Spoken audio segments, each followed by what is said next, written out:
अस्सलाम वालेकुम, welcome back. आज हम चैप्टर 6 देखेंगे जो है मर्चेंडाइज एक्टिविटीज़।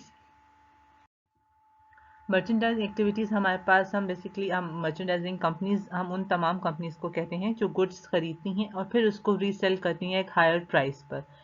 जिसमें हमारे पास दो तरह की कंपनीज में आ जाते हैं, एक रिटेलर और एक होलसेलर।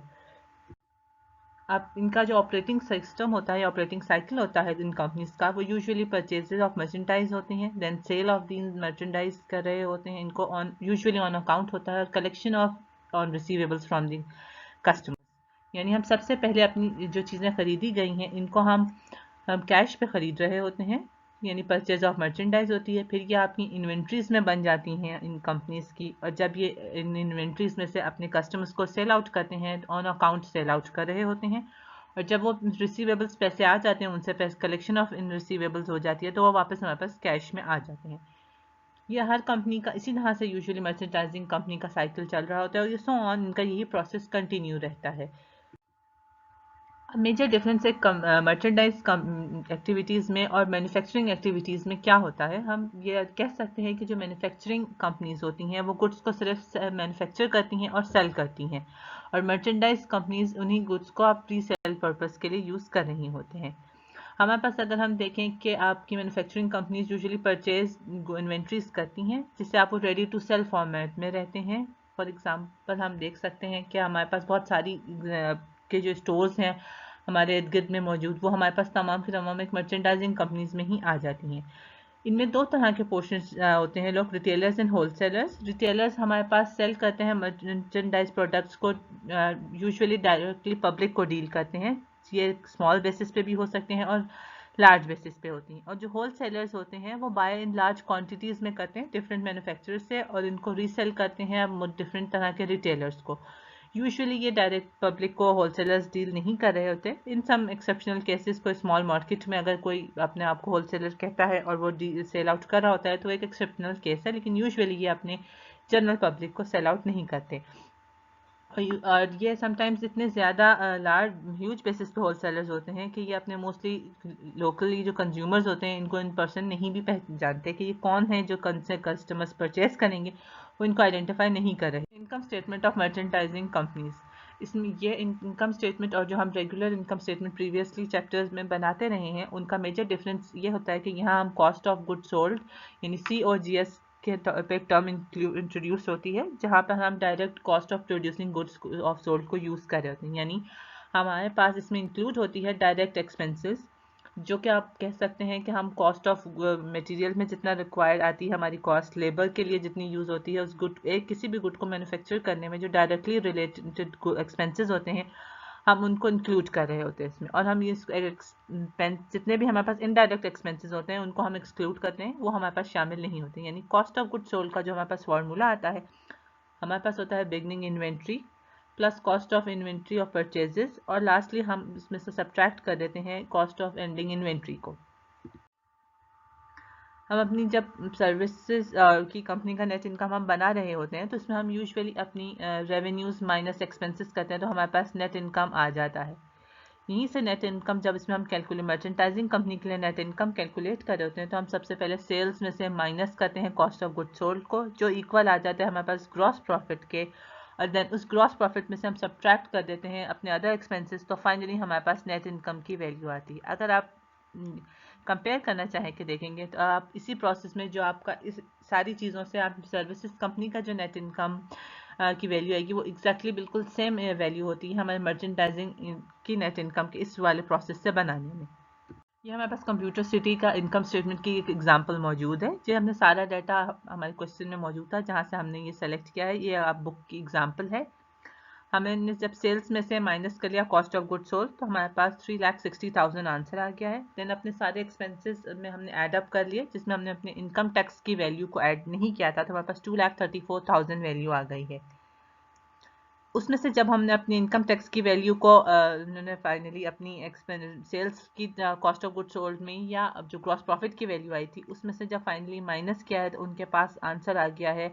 126,000, जो कि इनके पास है इनकम बिफोर इनकम टैक्स की अमाउंट को। और जब इन्होंने फाइनली इनकम टैक्स में से माइनस करके वैल्यू निकाली है तो हमारे पास टोटल 90,000 आए हैं। यहाँ आप अगर रिक्वायर्ड नहीं है तो आप डायरेक्टली अपनी इनकम टैक्स के अमाउंट को साथ ही अपने अदर एक्सपेंसेस के साथ डील करते हुए आप सब्ट्रैक्ट कर सकते हैं। और फाइनली इन एनी केस आपका आंसर यानी net profit in any case आपका नेट इनकम 90,000 ही आना चाहिए।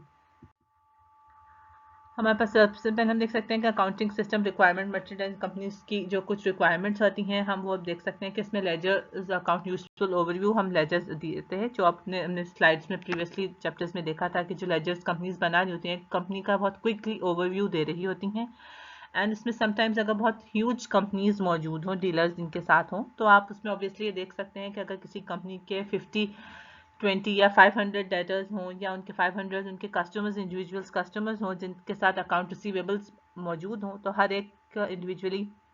वो अगर रिसीवेबल्स में मेंशन सिर्फ ना करें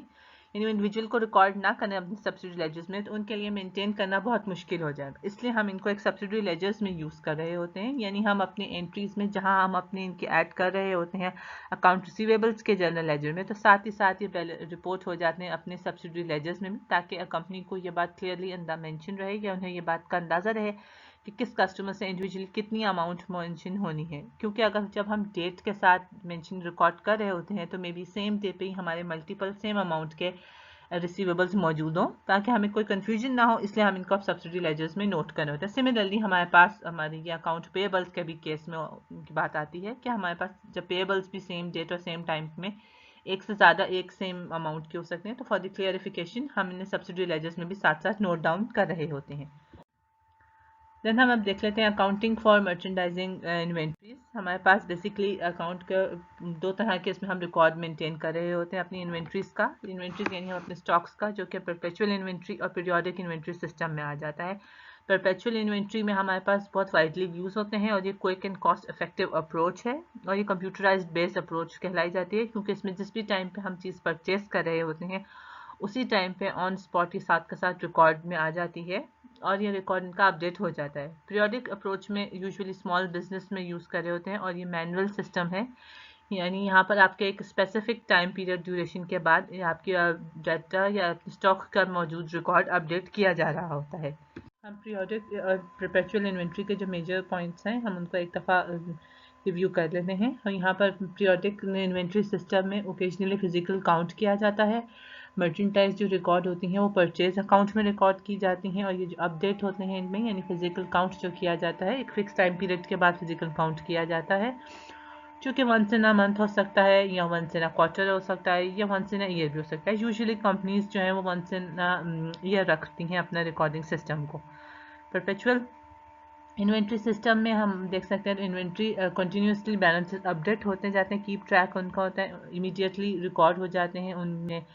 इन्वेंट्री अकाउंट में रिकॉर्ड किए जाते हैं। हमारे पास जहाँ अगर आप देख लें कि अगर कोई बैलेंस का है चेक कर लें तो वो हमेशा इक्वल रहता है अनलेस और अनटिल के कोई किसी किस्म का थेफ्ट या कोई डैमेज इन्वेंट्री में ना पहुँचे तो वो बैलेंस एक्यूरेटली या बैलेंस ऑफ इक्वली रहता है यूजुअली। कॉस्ट ऑफ गुड्स अगर आपकी बात कर लें तो यहाँ कंटिन्यूसली ईच सेल के टाइम पर रिकॉर्ड किया जाता है और परपेचुअल इन्वेंट्री सिस्टम में डिजिटली बेस्ड टेक्नोलॉजी यूज़ होती है यानी कंप्यूटराइज्ड बेस्ड सिस्टम है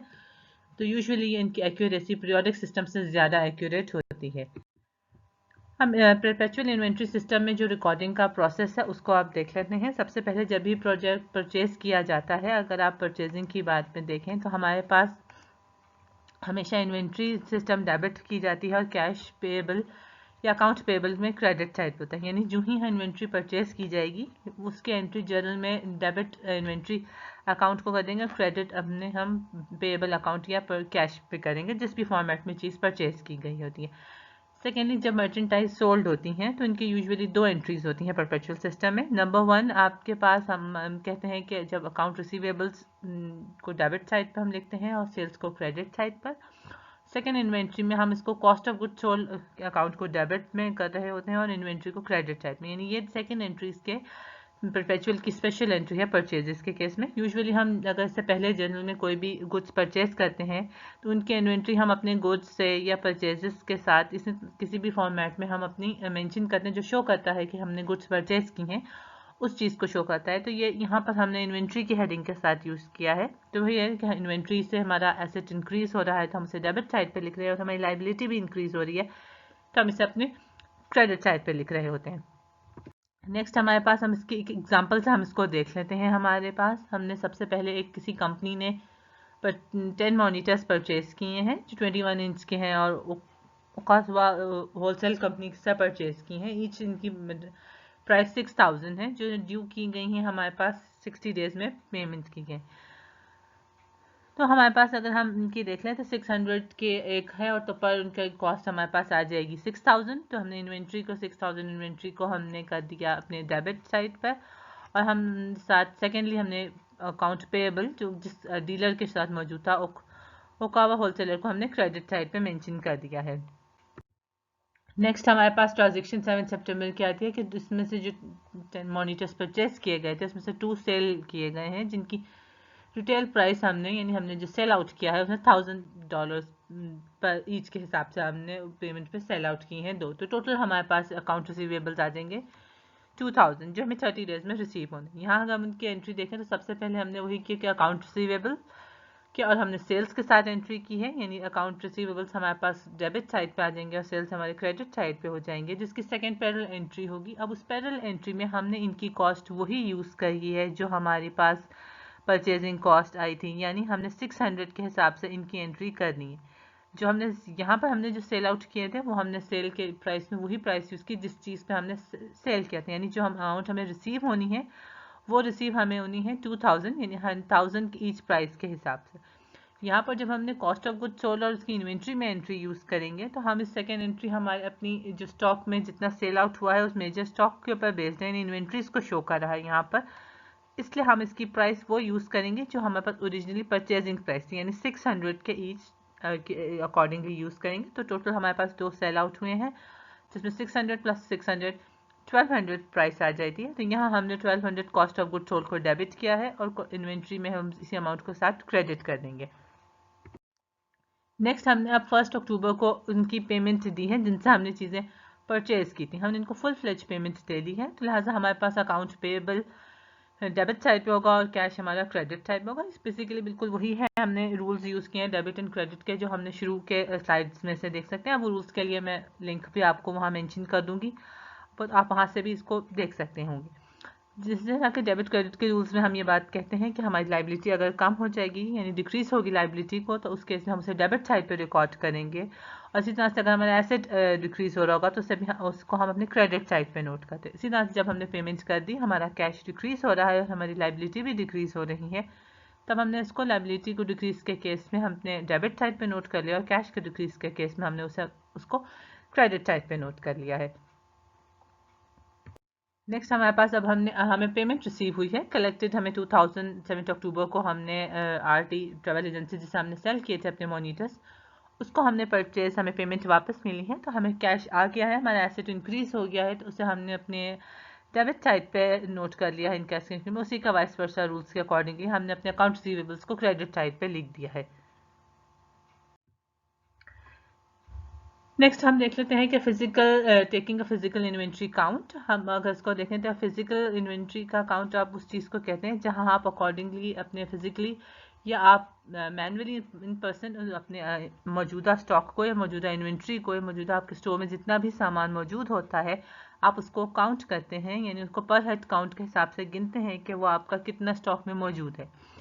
इसमें अगर आप इस स्टॉक में और आपके रिकॉर्ड में कोई डिफरेंस आ जाए तो उसे हम इन्वेंट्री श्रिंकेज कहते हैं। इन्वेंट्री श्रिंकेज आपके पास उस केस में हो सकता है कि जब कोई एनी केस आपको किसी किस्म के आपके इन्वेंट्री को आपके स्टॉक्स में मौजूदा जितना आपका स्टोर में मौजूद है उसको किसी किस्म का डैमेज हो, कोई लीकेज आ जाए, किसी किस्म का फायर हो, ब्रेकआउट हो जाए, कोई स्पॉइल हो जाए, फ्लड आ जाए, या शॉप लिफ्टिंग हो या एम्प्लॉय थेफ्ट हो, यानी किसी किस्म का कोई अगर लॉस मौजूद होगा वहाँ पर, तो उस केस में आप आपकी इन्वेंट्री श्रिंकेज हम उसे कहते हैं, यानी आप उसके difference between physical count and record of the inventory में जो डिफरेंस आता है उसको हम इन्वेंट्री श्रिंकेज कहते हैं।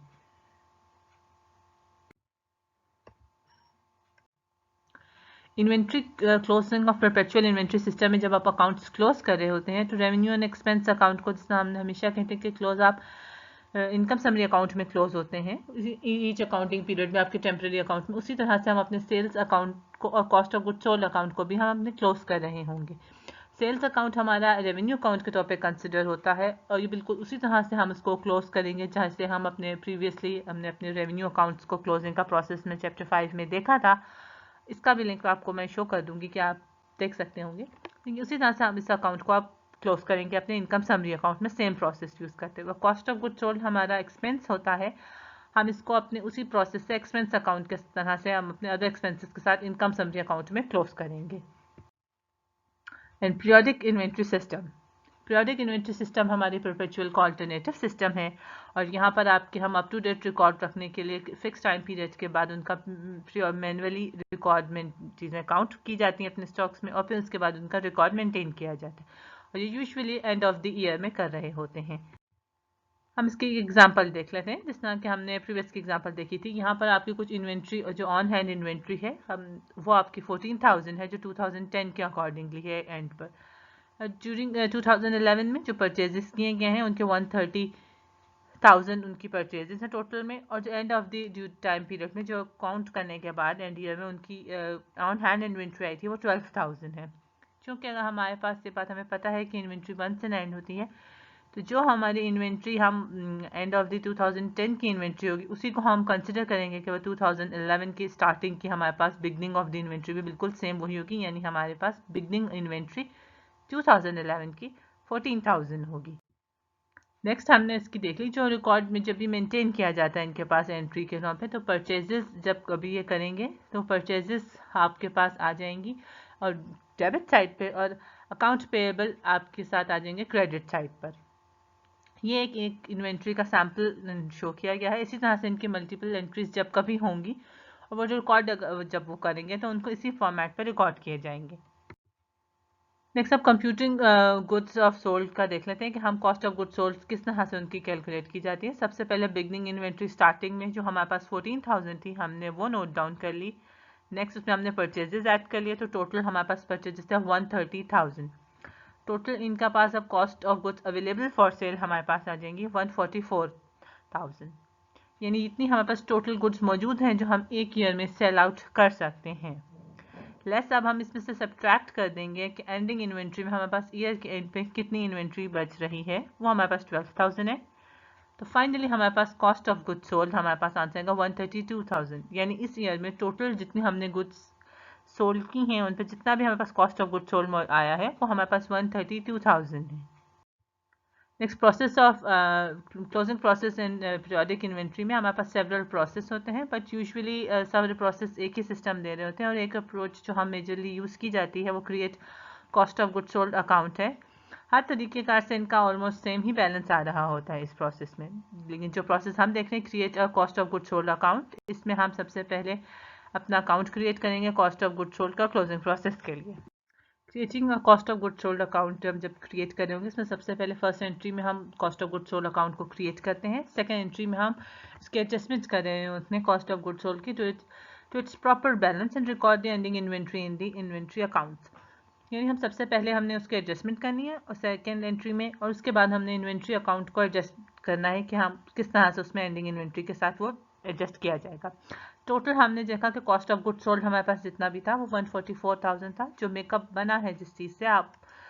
वो हमारे पास बन रहा है अब इन्वेंट्री से जो 14,000 थी और परचेजेस यानी बिगनिंग इन्वेंट्री 14,000 थी और परचेजेस उस ईयर की हमारे पास 130,000 मौजूद है, यानी हमारे पास कॉस्ट ऑफ गुड सोल्ड जो अब अकाउंट टोटल बन रहा है वो सबसे पहले cost of good sold available for sale से और नेक्स्ट हमारे पास इन्वेंट्री बिगनिंग इन्वेंट्री से और टोटल परचेजेस से मिल। यहाँ हमारे पास cost of goods sold account जो टोटल बन गया है ये उसकी डिटेल्स हैं। नेक्स्ट हमने पास जो और ऑब्वियसली जितनी गुड्स परचेज की गई थी वो टोटल 2011 में सेल आउट नहीं की गई, तो जो हमारे पास ending on hand inventory still मौजूद है वो 12,000 मौजूद है हमारे पास इन्वेंट्री। और तो अब इसकी lastly another closing inventory made की जाएगी जिसमें हम ट्रांसफर जितने भी ऑन हैंड स्टिल मर्चेंडाइज जितनी भी मौजूद थी इन्वेंट्री में हम उसको कॉस्ट ऑफ गुड सोल्ड में ट्रांसफर कर देंगे, यानी इन्वेंट्रीज में हमारे पास डेबिट साइड पे इन्वेंट्री का अकाउंट होगा 12,000 और कॉस्ट ऑफ गुड सोल्ड में जब हमने ट्रांसफर कर दिया इसको तो हमारे पास आ गया 12,000 ही से ये क्रेडिट हो जाएगा। तो टोटल अब हमारे पास कॉस्ट ऑफ गुड सोल्ड का फाइनल बैलेंस आ गया 132,000, यानी 144,000 माइनस 12,000 से टोटल 132,000 आंसर आ गया। अब इसकी किस तरह से हो गया इन्वेंट्री का जो भी प्रीवियसली स्लाइड्स पे हमने प्रोसेस देखा था, उस प्रोसेस को हम एक दफ़ा फिर से रिवाइज करते हैं। सबसे पहले इन्वेंट्री में हमारे पास जो 14,000 मौजूद है, उसको हमने शिफ्ट क्लोज कर दिया अकाउंट में। क्लोजिंग प्रोसेस के लिए हमने वही सेम क्रेडिट साइड पे 14,000 मौजूद कर हमने उसको लिया। हम उसमें प्लस कर देंगे परचेजेस का क्लोजिंग में 130,000, यानी 14,000 प्लस 130,000 को हमने जब ऐड कर लिया तो ये 144,000 में cost of good sold account में ट्रांसफ़र हो गया। सेकेंड एंट्री में जब हमने बात देखी कि कुछ इन्वेंट्रीज स्टिल ऑन हैंड मौजूद नहीं है हमारे पास एंड ऑफ द ईयर में 12,000 की, तो उसे हम ट्रांसफ़र कर देंगे अपनी कॉस्ट ऑफ गुड सोल्ड के अकाउंट में 12,000। तो फाइनली 144,000 माइनस 12,000 के हमारे पास आंसर आ गया 132,000, जो हमारे पास डेबिट बैलेंस शो कर रहा होगा एंड ऑफ द ईयर में। अब हमने कुछ कंपैरिजन देख लेते हैं हमारे पास परपेचुअल इन्वेंट्री पीरियोडिक सिस्टम के लिए। हम इनके मेजर डिफरेंसेस देख लेते हैं। इन्वेंट्री जब हम परपेचुअल सिस्टम में इन्वेंट्री का रिकॉर्ड किस तरह से किया जाता है जब वो परचेज होती है, और पीरियोडिक केस में परपेचुअल इन्वेंट्री सिस्टम में जब हमारे पास इन्वेंट्री आती है या हम इन्वेंट्री जब परचेज कर रहे होते हैं तो उस टाइम के बाद हम उसे इन्वेंट्री की अकाउंट में एंट्री कर रहे होते हैं, वो हमारे पास डेबिट होती है, और हमारे पास क्रेडिट हमारे पास अकाउंट पेएबल होते हैं, या अगर वो कैश पे परचेज किए जाए तो ऑन कैश होता है। जबकि पीरियोडिक सिस्टम में हम उसी चीज़ को परचेज अकाउंट में रिकॉर्ड कर रहे होते हैं। सिमिलरली हमारे पास वो डेबिट होता है और अकाउंट्स पेएबल या हमारे पास ऑन कैश हो तो वो क्रेडिट पे आ जाती है। सेल ऑफ इन्वेंट्री जब की जाती है तो हमारे पास परपेचुअल में डबल एंट्रीज में रिकॉर्ड होते हैं, यानी अकाउंट रिसीवेबल्स अगर वो कैश में हो या अकाउंट हो तो अकाउंट रिसीवेबल्स के केस में, और अगर कैश में हो तो ऑन कैश के केस में वो डेबिट हो जाता है,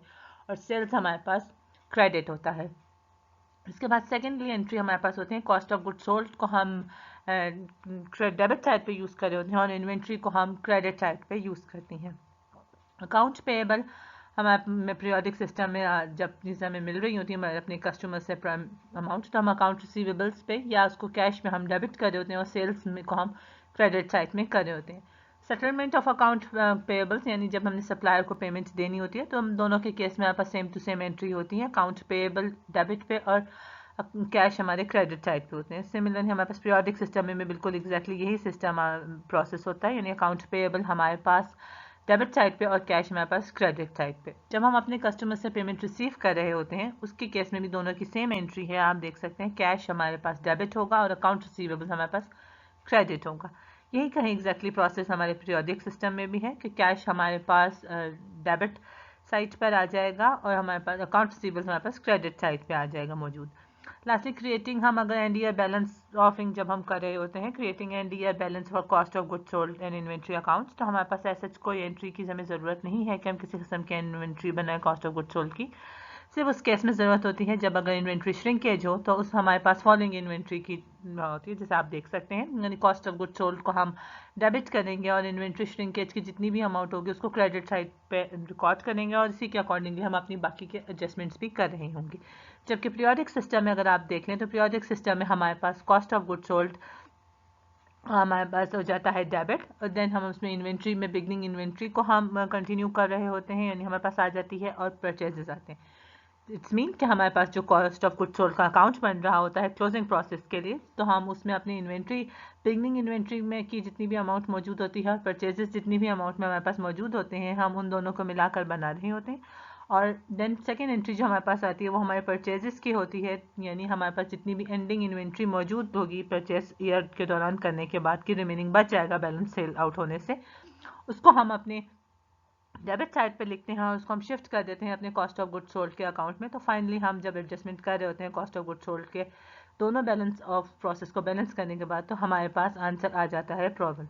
यहाँ पे हम इसको